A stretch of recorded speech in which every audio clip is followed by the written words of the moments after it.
Another love lessons to have one for our daily verse. We're now at Exodus chapter 39 in verse 22 up to verse 31. They made the robe of the ephod entirely of blue cloth, the work of a weaver, with an opening in the center of the robe like the opening of a collar, and a band around this opening, so that it would not tear. They made pomegranates of blue, purple, in the scarlet yarn, and finely twisted linen around the hem of the robe. And they made belts of pure gold, and attached them around the hem between the pomegranates. The bells and pomegranates alternated around the hem of the robe to be worn for ministering, as the Lord commanded Moses.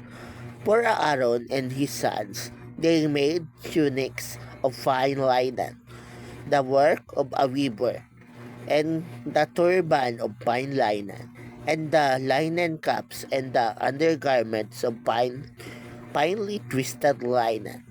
The sash was made was made of finely twisted linen and blue, purple, and scarlet yarn, the work of an embroiderer, as the Lord commanded Moses. So, in this passage, it is the ongoing instruction of the Lord in making the garments of the priest, or the garments of the great high priest. You see, in the Old Testament, it is the duty of the priest to go to the Holy of Holies to minister unto the Lord, to be the representative of the entire Israelites.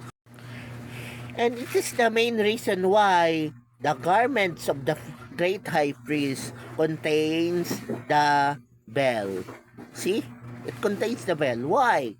Because if the Israelite is still hearing the ringing of the bells, that means the great high priest is still alive there at the Holy of Holies.